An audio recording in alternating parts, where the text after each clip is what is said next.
सुबह के ठीक 11 बजे शहर के सबसे बड़े 5 सितारा होटल में एक बुजुर्ग साधारण कपड़े पहने धीरे धीरे होटल की ओर बढ़ रहे थे। उनका नाम था मोहन लाल। उनके हाथ में एक पुराना सा झोला था, लेकिन जैसे ही वह होटल के गेट पर पहुंचे, गार्ड के माथे पर तुरंत शिकन आ गई। गार्ड ने सामने आकर रास्ता रोकते हुए कहा, बाबा, आप यहां कहां आ गए? क्या काम है आपका यहां? मोहन लाल ने हल्की मुस्कान के साथ कहा, बेटा, मेरी यहां बुकिंग है, बस उसी के बारे में पूछना था। गार्ड ने हंसते हुए अपनी साथी से कहा, अरे देखो तो, बाबा कह रहे हैं इनकी यहां बुकिंग है। गार्ड ने फिर मोहन लाल से कहा, बाबा देखो, आपसे जरूर कोई गलती हुई है। शायद आपको किसी ने गलत पता दे दिया है, क्योंकि यह होटल बहुत ही लग्जरी है। बड़े बड़े बाबू लोग आते हैं यहां, कोई आम आदमी इसको अफोर्ड नहीं कर सकता। इतने में होटल की रिसेप्शनिस्ट प्रिया सक्सेना ने यह बातचीत सुन ली।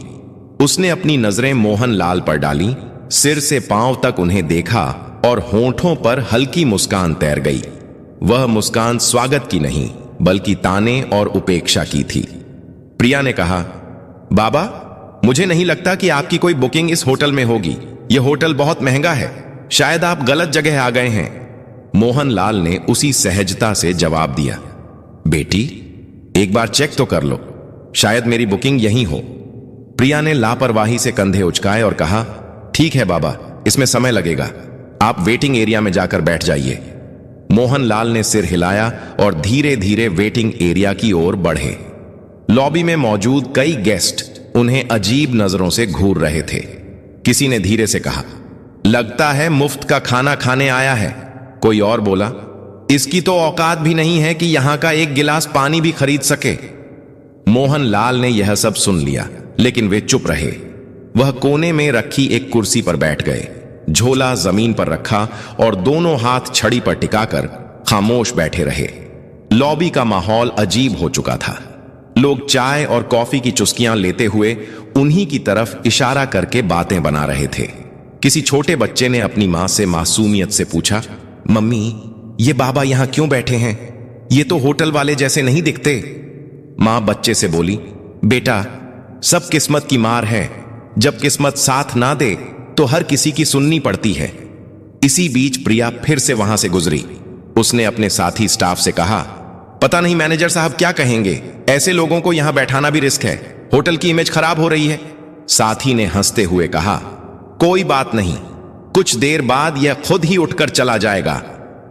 मोहन लाल यह सब सुन रहे थे, पर वह एक शब्द न कह सके। वह सिर्फ इंतजार कर रहे थे कि कोई उनकी बात सुने। 1 घंटे तक वह यूं ही बैठे रहे, कभी घड़ी देखते, कभी रिसेप्शन की तरफ नजर डालते।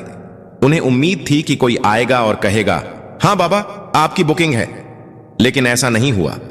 मोहन लाल ने धीरे से कुर्सी का सहारा लिया और खड़े हो गए। उन्होंने रिसेप्शन की तरफ देखा और कहा, बेटी, अगर तुम व्यस्त हो तो अपने मैनेजर को बुला दो, मुझे उनसे भी कुछ जरूरी बात करनी है। प्रिया ने मन ही मन सोचा, अब इसे मैनेजर से भी मिलना है। फिर अनमने ढंग से फोन उठाया और होटल मैनेजर विक्रम सिंह को कॉल लगाया। उसने कहा, सर, एक बुजुर्ग आपसे मिलना चाहते हैं। विक्रम ने दूर से मोहन लाल को देखा और फोन पर हंसते हुए कहा, क्या ये हमारे गेस्ट हैं या बस ऐसे ही चले आए हैं? मेरे पास अभी टाइम नहीं है, इन्हें बैठने दो, थोड़ी देर में खुद चले जाएंगे।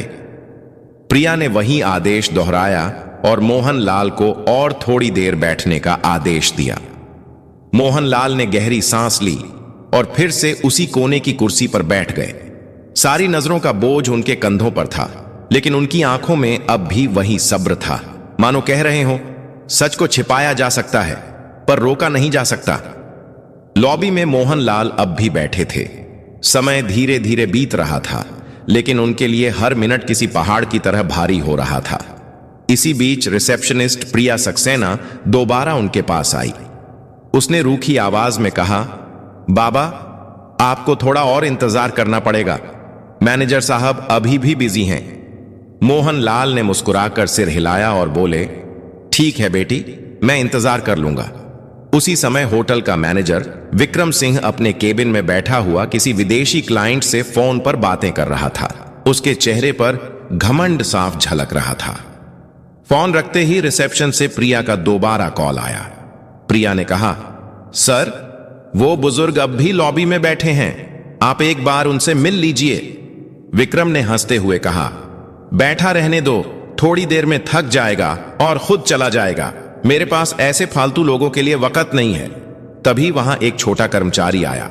नाम था सूरज वर्मा। वह होटल का बेल बॉय था। उसने मोहन लाल को देखा। लॉबी में सब उनका मजाक उड़ा रहे थे, लेकिन सूरज की आंखों में उनके लिए सम्मान था।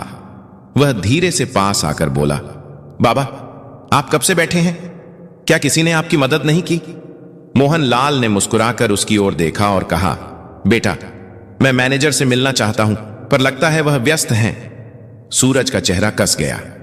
वह बोला, बाबा, आप चिंता मत करो, मैं अभी उनसे बात करता हूं। मोहन लाल ने सिर हिलाया। तुम्हारा बहुत धन्यवाद, भगवान तुम्हें सुखी रखे। सूरज तेज कदमों से मैनेजर के केबिन की ओर गया। दरवाजे पर पहुंचते ही उसने नॉक किया और अंदर चला गया। विक्रम सिंह ने इशारे से पूछा, क्या बात है? सूरज ने आदर से कहा, सर, लॉबी में एक बुजुर्ग बैठे हैं, वह आपसे मिलना चाहते हैं। विक्रम ने भौहें चढ़ाई और ठंडी आवाज में बोला, सूरज, तुम्हें कितनी बार कहा है कि फालतू लोगों से दूर रहो। वह कोई गेस्ट नहीं है, शायद भूला भटका कोई आया है। सूरज ने धीरे से कहा, लेकिन सर, उन्होंने कहा है कि उन्हें आपसे जरूरी बात करनी है। विक्रम हंस पड़ा। अरे, जरूरी बात? तुम्हें अंदाजा भी है यहां कितने करोड़ का कारोबार होता है, और तुम मुझे ऐसे बाबा से मिलवाना चाहते हो? सूरज चुप रहा, लेकिन अंदर से दुखी था। उसने सोचा, इंसान को उसकी शक्ल देखकर कैसे ठुकराया जा सकता है? क्या बड़े पद पर बैठने से किसी को इंसानियत भूल जानी चाहिए? विक्रम ने सख्त आवाज में कहा, सूरज, तुम अपना काम करो, यह मामला तुम्हारे बस का नहीं है। सूरज ने सिर झुकाया और बाहर चला आया। लॉबी में लौटते ही उसने मोहन लाल की ओर देखा। उनकी आंखों में धैर्य अब भी था। सूरज उनके पास बैठ गया और बोला, बाबा, मैंने कोशिश की, लेकिन मैनेजर साहब अभी नहीं मिलना चाहते। मोहन लाल ने मुस्कुराकर उसके कंधे पर हाथ रखा और बोले, कोई बात नहीं बेटा, तुमने कोशिश की, यही मेरे लिए काफी है। सूरज की आंखें भर आईं। उसे महसूस हुआ कि यह बुजुर्ग कोई आम इंसान नहीं है। उनकी सादगी में एक अजीब सी ताकत छिपी थी। लॉबी का माहौल अब और भी भारी हो चुका था। लोगों के ताने और ठहाके, मोहन लाल की खामोशी और सूरज की बेचैनी सब मिलकर एक अजीब तस्वीर बना रहे थे। करीब 1 घंटा बीत चुका था। मोहन लाल अब भी उसी कुर्सी पर बैठे थे। उन्होंने धीरे से आंखें बंद की और सोचा, धैर्य रखना ही असली ताकत है। लेकिन अब समय आ गया है कि सच्चाई सामने आए। होटल की घड़ी ने 12:30 बजाए। मोहन लाल अब और चुपचाप बैठ नहीं पाए। उन्होंने धीरे से अपनी छड़ी उठाई, झोला कंधे पर टांगा और रिसेप्शन की तरफ बढ़ गए। लॉबी में बैठे कई लोगों ने फिर से ताने कसे, देखो देखो बाबा, अब मैनेजर से लड़ने जा रहे हैं। रिसेप्शन पर खड़ी प्रिया सक्सेना ने उन्हें आते देखा।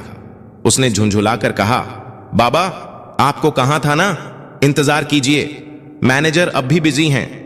मोहन लाल ने उसकी ओर देखा और नरम आवाज में बोले, बेटी, बहुत इंतजार कर लिया, अब मैं खुद ही उनसे बात कर लूंगा।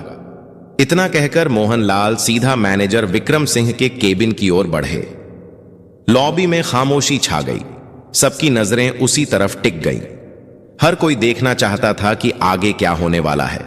जैसे ही मोहन लाल ने केबिन का दरवाजा खोला, विक्रम अपनी घूमने वाली कुर्सी पर अकड़ के साथ बैठा था। उसने भौहें चढ़ाते हुए कहा, हां बाबा, बताइए, इतना शोर क्यों मचा रखा है? क्या काम है आपको? मोहन लाल ने धीरे से झोला खोला और उसके अंदर से एक लिफाफा निकाला। उसे आगे बढ़ाते हुए बोले, यह मेरी बुकिंग और होटल से जुड़ी कुछ डिटेल है, कृपया एक बार देख लीजिए। विक्रम ने हंसते हुए लिफाफा हाथ में लिया, लेकिन खोले बिना ही टेबल पर पटक दिया। उसकी हंसी में अहंकार साफ झलक रहा था। उसने कहा, बाबा, जब किसी इंसान की जेब में पैसे नहीं होते तो उसे बुकिंग जैसी बड़ी बड़ी बातें करना बिल्कुल बेकार है। मुझे आपके जैसे लोगों की शक्ल देखकर ही पता चल जाता है कि आपके पास कुछ नहीं है। यह होटल आपके बस का नहीं है। बेहतर होगा आप यहां से चले जाएं। मोहन लाल ने उसकी आंखों में देखा। उनकी आवाज अब गहरी और गंभीर हो चुकी थी। उन्होंने कहा, बेटा, बिना देखे कैसे तय कर लिया? एक बार इन कागजों को देख तो लो। सच्चाई अक्सर वैसी नहीं होती जैसी दिखती है। विक्रम कुर्सी पर पीछे झुक गया और जोर से हंसते हुए बोला, बाबा, मुझे किसी कागज को देखने की जरूरत नहीं है। मैं सालों से इस होटल को संभाल रहा हूं। लोगों की शक्ल देखकर ही पहचान लेता हूं कि किसकी क्या औकात है। आपकी शक्ल कहती है आपके पास कुछ भी नहीं है। यह सुनकर लॉबी में बैठे कुछ गेस्ट भी हंसने लगे।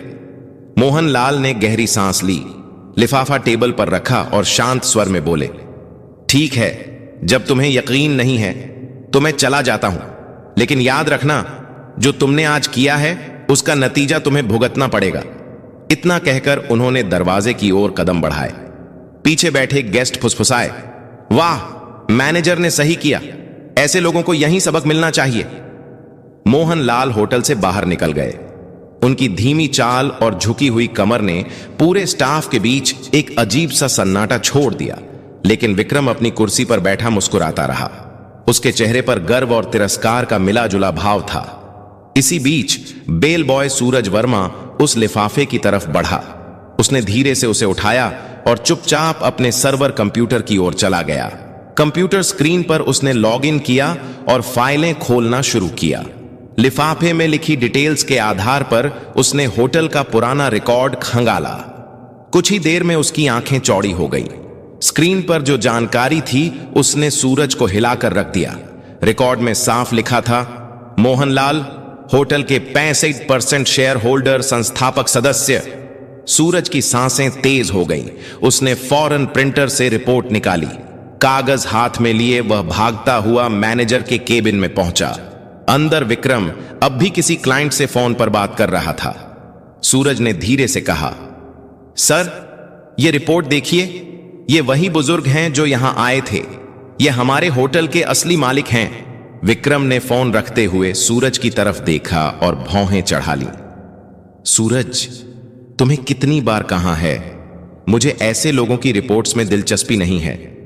ये सब फालतू बातें हैं। सूरज ने फिर कोशिश की, लेकिन सर, यह रिपोर्ट साफ बताती है कि मोहनलाल हमारे होटल के मालिक हैं। अगर हमसे कोई गलती हो गई है तो। विक्रम ने बीच में ही बात काट दी। उसने रिपोर्ट को अपनी तरफ सरका कर देखा, फिर बिना पढ़े ही उसे वापस सूरज की ओर धकेल दिया। उसकी आवाज में अहंकार पहले से और ज्यादा था। उसने कहा, मुझे यह सब बकवास नहीं चाहिए। तुम्हें मैंने कहा है ना, अपना काम करो। यह होटल मेरी मैनेजमेंट स्किल से चलता है, किसी पुराने बाबा की दान दक्षिणा से नहीं। सूरज हैरान रह गया। उसके चेहरे पर गहरी बेचैनी थी। वह रिपोर्ट हाथ में लेकर वापस निकल गया। लॉबी में आते ही उसने मोहनलाल को याद किया। उनकी आंखों की गहराई, उनका धैर्य। उसे लगा, यह मामला अब सिर्फ होटल तक सीमित नहीं है, यह इंसानियत की परीक्षा है। धीरे धीरे शाम होने लगी। गेस्ट अपने अपने कमरों में चले गए। स्टाफ अपने काम में लग गया, लेकिन सूरज के दिल में हलचल बढ़ती गई। उसे यकीन था, कल का दिन इस होटल की तस्वीर बदल देगा। अगली सुबह का नजारा बिल्कुल अलग था। होटल के हर कोने में हलचल थी। स्टाफ आपस में धीरे धीरे फुसफुसा रहे थे। किसी ने कहा, कल जो बाबा आए थे, शायद उनके बारे में कोई बड़ी बात है। दूसरे ने जवाब दिया, हां, सुना है वह होटल के बड़े शेयर होल्डर हैं। यह खबर धीरे धीरे पूरे होटल में फैल चुकी थी, लेकिन किसी को अब भी भरोसा नहीं हो रहा था। सबके मन में सवाल था, क्या सच में वह बुजुर्ग इस आलीशान होटल के मालिक हो सकते हैं? 10:30 बजते ही लॉबी का माहौल अचानक बदल गया। होटल के मुख्य द्वार से वही साधारण कपड़े पहने बुजुर्ग मोहनलाल अंदर आए, लेकिन इस बार वह अकेले नहीं थे। उनके साथ एक सूट बूट पहना अधिकारी था, जिसके हाथ में काले रंग का ब्रीफकेस था। सभी की नजरें एक ही पल में उसी दिशा में टिक गई। गार्ड, रिसेप्शनिस्ट, वेटर सब सन्नाटे में खड़े रह गए। कल जिन्हें सबने अनदेखा किया था, आज वही शख्स होटल में किसी सम्राट की तरह प्रवेश कर रहे थे। मोहनलाल ने सीधे हाथ से इशारा किया, मैनेजर को बुलाओ। आवाज में अब कोई नरमी नहीं थी, बल्कि एक आदेश की कठोरता थी। थोड़ी ही देर में विक्रम सिंह बाहर आया। उसके चेहरे पर हल्की घबराहट थी, लेकिन अहंकार अब भी बाकी था। वह आधा मुस्कुराकर बोला, जी बोलिए बाबा, आज फिर आ गए। मोहनलाल ने उसकी आंखों में देखा और ठंडी आवाज में कहा, विक्रम सिंह, मैंने कल ही कहा था तुम्हें अपने कर्मों का नतीजा भुगतना पड़ेगा। आज वह दिन आ गया है। विक्रम सकपका गया। उसने हंसी में बात टालने की कोशिश की। मोहनलाल के साथ आए अधिकारी ने ब्रीफकेस खोला, उसमें से मोटी फाइल निकाली और सबके सामने टेबल पर रख दी।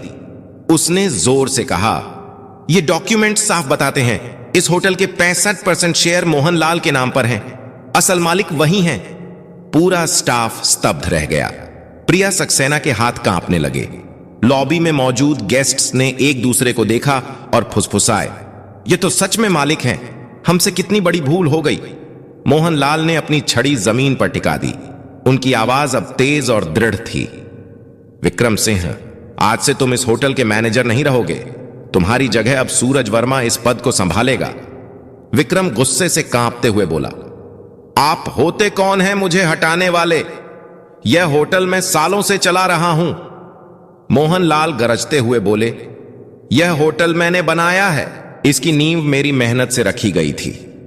मैं चाहूं तो तुम्हें एक पल में बाहर का रास्ता दिखा सकता हूं, पर दंड स्वरूप तुम्हें फील्ड का काम दिया जा रहा है। अब वही काम करो जो तुमने दूसरों से करवाया है। मोहनलाल ने सूरज को पास बुलाया। उन्होंने उसके कंधे पर हाथ रखते हुए कहा, तुम्हारे पास धन नहीं था, लेकिन दिल में इंसानियत थी। यही असली काबिलियत है, इसलिए तुम इस पद के हकदार हो। सूरज की आंखों से आंसू बह निकले। वह भावुक होकर बोला, साहब, मैंने तो बस इंसानियत निभाई थी। मोहनलाल मुस्कुराए, यही सबसे बड़ी योग्यता है बेटा। फिर उन्होंने रिसेप्शनिस्ट प्रिया सक्सेना की ओर देखा। उनकी नजर इतनी कठोर थी कि प्रिया कांप गई। मोहनलाल बोले, प्रिया, तुम्हारी यह गलती पहली है, इसलिए तुम्हें माफ कर रहा हूं। लेकिन याद रखना, इस होटल में कभी किसी को उसके कपड़ों से मत आंकना। हर इंसान की इज्जत बराबर है। प्रिया ने हाथ जोड़ लिए और रोते हुए कहा, मुझे माफ कर दीजिए, आगे से ऐसा कभी नहीं होगा। मोहनलाल ने चारों तरफ देखा और ऊंची आवाज में कहा, सुन लो सब लोग, यह होटल सिर्फ अमीरों का नहीं है। यहां इंसानियत ही असली पहचान होगी। जो भी अमीर गरीब का फर्क करेगा वह इस जगह पर रहने लायक नहीं होगा। लॉबी में मौजूद गेस्ट्स ने जोरदार तालियां बजाई। हर कोई मोहनलाल को सम्मान की नजरों से देख रहा था। जो कल तक उन्हें तुच्छ समझ रहे थे, आज वही उनके आगे झुक गए। मोहनलाल ने अंत में कहा, असली अमीरी पैसे में नहीं, सोच में होती है। अगर सोच बड़ी हो तो इंसान खुद ही बड़ा बन जाता है। इतना कहकर वह अधिकारी के साथ होटल से बाहर निकल गए। पीछे खड़े स्टाफ और गेस्ट्स देर तक उनकी ओर देखते रहे और मन ही मन सोचते रहे, मालिक ऐसा होना चाहिए जो दूसरों को उनकी इंसानियत से पहचाने, ना कि उनके कपड़ों से। उस दिन के बाद होटल का माहौल पूरी तरह बदल गया। स्टाफ अब हर गेस्ट के साथ सम्मान से पेश आता। लोग कहते, मोहनलाल ने सिर्फ होटल नहीं बनाया बल्कि इंसानियत की नींव भी रखी। दोस्तों, अगर आपको यह कहानी पसंद आई हो तो प्लीज इसे लाइक करें और ज्यादा से ज्यादा लोगों तक शेयर करें। और हां, हमारे चैनल को सब्सक्राइब करना बिल्कुल ना भूलें, ताकि ऐसी ही दिलचस्प और दमदार कहानियां आपको मिलती रहें। धन्यवाद।